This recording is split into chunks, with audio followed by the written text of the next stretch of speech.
এখানে এসে যেটা আমি প্রথম বুঝবার চেষ্টা করলাম সেটা হচ্ছে, ধরেন আমি স্লুইস গেটগুলো বা যে বাধাগুলোর কারণে বলা হচ্ছে যে বড়াল উঁচু হয়ে গেছে বা বড়াল ভরাট হয়ে গেছে বা বড়ালের 18 কিলোমিটার প্রবাহে পানি নেই, সেগুলো আমি কেমন করে ফেরত আনবো, আর এই স্লুইস গেটের কারণেই এটা হয়েছে কিনা। আগে এক ধরনের ধারণা ছিল, এখন এসে যেটা দেখলাম যে আসলে স্লুইস গেট আমি অপসারণ যদি করিও, শুধু স্লুইস গেট অপসারণের মাধ্যমে সমস্যাটা সমাধান হবে না, কারণ সমস্যাটা আরো বেশি জটিল হয়ে গেছে। ফলে এখানে এই জায়গাটাকে আমার একটু করে এক্সকাভেট করতে হবে, খনন করতে হবে। আরেকটা হচ্ছে, এখানে সবসময় পানিটাকে নিশ্চিত করার জন্য, মানে পুরো বড়ালের ওই 18 কিলোমিটারও যদি আমি ধরি, ওইটাকে নিশ্চিত করার জন্য ওইখানে আসলে আমাকে আলাদা করে একটা কাজ হাতে নিতে হবে। তো এখন বড়ালের পানিটা নিশ্চিত যদি না করি তাহলে কি হয়, আমাদের একটা নদী মরে যায়। একটা নদী যদি আমাদের মরে যায় তার মানে একটা প্রাণ ব্যবস্থা আমাদের চলে যায়। তারপরে আমরা পানির জন্য হাহাকার করব, তারপরে আমরা ডিপ টিউবওয়েল লাগাবো, তারপরে আমাদের যখন জলবায়ু পরিবর্তন হবে তখন আমরা বলবো যে আমাদের পানির নিশ্চয়তা নাই। তো স্লুইস গেটগুলো তো কেউ ব্যক্তিগত স্বার্থে লাগায়নি, লাগিয়েছিল এই জন্য যে বন্যা নিয়ন্ত্রণ করা, কিন্তু এখনকার বাস্তবতা ভিন্ন হয়ে গেছে। আমার আগে নদী বাঁচবে, তারপরে আমি অন্যান্য কথাগুলো বলবো। তো এখন আমি যেটা বুঝেছি সেটা হচ্ছে যে পানি উন্নয়ন বোর্ডকে তাদের থেকে আমি একটা সম্পূর্ণ কর্মপরিকল্পনা চাইব, যে এই 4 ঘাটের স্লুইস গেটটা সরিয়ে কতটুকুন জায়গা আমার খনন করতে হবে, আর নিচের দিকে আটঘরিয়ার ওই দিক থেকে আমার 18 কিলোমিটার যেটুকুন ভরাট হয়ে গেছে ওইটুকুন খননের সহজ উপায় কি।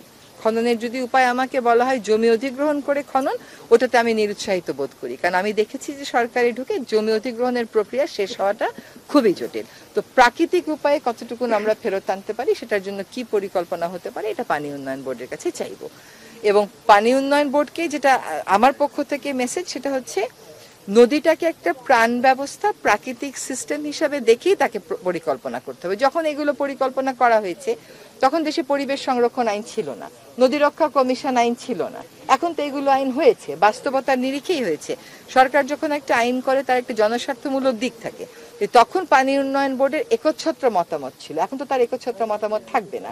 নদী রক্ষা কমিশন চাইবে এই নদীটা ফেরত আসুক, পরিবেশ অধিদপ্তর চাইবে নদীর পানিটা, পরিবেশটা নষ্ট না হোক। কাজে এগুলোকে সমন্বয় করে একটা কর্মপরিকল্পনা হবে, যেটা আমি বলবো ব্যয় সাশ্রয়ী করতে।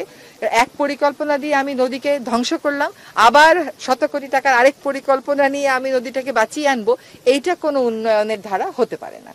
তো সেটা অনেক আগেই হয়ে গেছিল, যেহেতু তখন এই আইনগুলো ছিল না। তো আমি তাদের কাছ থেকে একটা পরিকল্পনা চাইবো, আর বাকিটা যেহেতু আমি মোটামুটি মাঠে আগেও এসেছি আমি জানি, আমার চেষ্টা থাকবে বরাল নদীতে প্রবাহটা ফিরিয়ে আনা। এখন সবটুকুন হয়তো আমি ফিরিয়ে আনতে পারবো না, কারণ আমাদের সময় কম, অন্তত এইটুকুন জায়গা 4 ঘাটের স্লুইস গেটের জায়গাটুকুন যদি আমার সময় আমি দেখে যেতে পারি, আর কর্মপরিকল্পনাটা যদি চূড়ান্ত করে যেতে পারি, পরবর্তী সরকার নিশ্চয়ই বাকি কাজটুকুন করবে। তবে পানি উন্নয়ন বোর্ডকেও জানতে হবে যে কোথায় সে মানুষের কথাটা তাকে শুনতে হবে, কারণ এই প্রকল্প তো তার ব্যক্তিগত স্বার্থে করা না, এই প্রকল্প জনস্বার্থে। জনগণই যদি এই প্রকল্পের বিরুদ্ধে অবস্থান নেয় এবং মনে করে এটাকে মডিফাই করতে হবে, এটাকে রিভিজিট করতে হবে, তাহলে পানি উন্নয়ন বোর্ডের সেখানে না বলার তো আমি কোনো সুযোগ দেখতে পাচ্ছি না।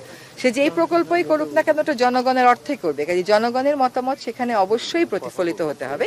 আর এটা সত্য কথা যে আপনি যখন একটা ন্যাচারাল সিস্টেমের সাথে ইন্টারফেয়ার করেন, এটার নেতিবাচক কিছু প্রভাব থাকবেই, নেতিবাচক কিছু প্রভাব মেনে নেওয়া যায়। নেতিবাচক প্রভাবের কারণে নদীটাই মরে যাবে, এটা তো মেনে নেওয়া যায় না। নদীটার প্রবাহ হয়তো আপনি একটু নিয়ন্ত্রিত করলেন, কারণ মানুষ আবার বন্যা থেকেও মুক্তি চাইবে, মানুষ নদী ভাঙন থেকেও মুক্তি চাইবে, কাজে সেখানে আপনি তো কিছুটা নিয়ন্ত্রিত কোনো কোনো জায়গায় করতে পারেন, কিন্তু নদীটাই মরে যাবে এমন প্রকল্পকে তো আমি উন্নয়ন প্রকল্প বলার কোনো সুযোগ দেখি না। এখানে উত্তরটা আমি দুই ভাবে দিই। এই বালু দস্যুতা আর মাটি দস্যুতা একটা চরম রূপ নিয়ে নিয়েছে। এই ইটভাটার জন্য আর নির্মাণ কাজের জন্য বালু তোলে, আর পাহাড় কাটে, আর কৃষি জমির উপরের ভাগ কেটে নিয়ে চলে যায়। কৃষক রাতে ঘুমিয়ে পড়ে, সকালে উঠে দেখে তার জমির মাটি নেই। এইরকম ভয়ঙ্কর অবস্থায় আমরা চলে গেছি। এই ভয়ঙ্কর অনিয়মগুলো অনেক দিন জমা হয়েছে, এখন একদম চরম পর্যায়ে পৌঁছে গেছে।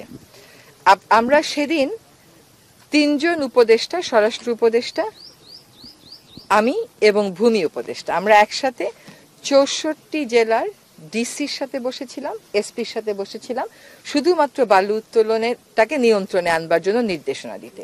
এবং সেখানে আমরা 10 দফা নির্দেশনা স্পষ্ট করে দিয়েছি যে বালুমহল নিয়ন্ত্রণ আইন এবং বিধিমালা অনুযায়ী যেই সার্ভে করে দেখার কথা বালু আছে কিনা, সেই সার্ভে দেখা যায় 10 বছর আগের।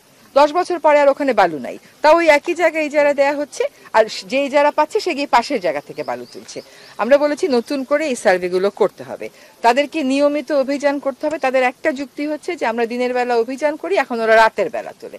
এখন অপরাধ যদি রাতের বেলা হয়, আমি প্রশাসককে বলতে পারবো আমি রাতের বেলা করে বলে আমি ওটা দেখতে পাচ্ছি না, এটা কিন্তু আপনি আছেন, আপনি শুনে যান। হ্যাঁ, এটা ডিসি সাহেবদেরকে একদম স্পষ্ট নির্দেশ দেওয়া হয়েছে, এবং এই বছর যে কটা বালুমহল ইজারা দেয়া হয়েছে তার বিপরীতে সরকার 250 কোটি টাকাও পুরা পায়নি। তো 250 কোটি টাকার জন্য সরকার আসলে বালুমহলগুলো এইভাবে ইজারা দেবে, নাকি নদীর নাব্যতা যেহেতু সরকারের দায়িত্ব, সরকার আস্তে আস্তে এঙ্গেজড হবে, কারণ এই সমস্ত যন্ত্রপাতি তো সরকারেরই আছে, সেটা করবে, তাহলে লোকেও কম দামে বালু পাবে, নদীর পরিবেশও রক্ষা হবে, আশেপাশের মানুষও রক্ষা পাবে। এবার আপনাদেরকে আরেকটা কথা বলি, যেখানেই বালু উঠে, যেখানেই পাথর তোলে, আপনারা আমাকে ফোন করেন, আমাকে SMS দেন।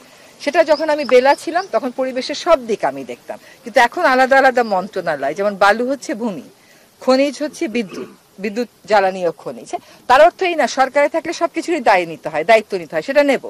অবৈধভাবে বালু উত্তোলন এবং এটা কারা করে সেটাও আপনারা জানেন, একটা অর্থনৈতিক গোষ্ঠী থাকে, তারা এটা করে। কিন্তু আমরা একটা শক্ত অবস্থানে গেছি এবং আমরা কিন্তু নিয়মিত ডিসিদেরকে মনিটর করছি।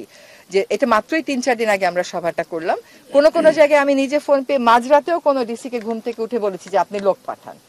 এরকম হচ্ছে, এখন একটা নিয়ন্ত্রণে এটাকে আনতে হবে। আপনারাও যখন দেখবেন এরকম হবে, আপনারাও কিন্তু ডিসি মহোদয়ের ওখানে যাবেন, সন্ধ্যা হোক রাত হোক এটা ব্যাপার না।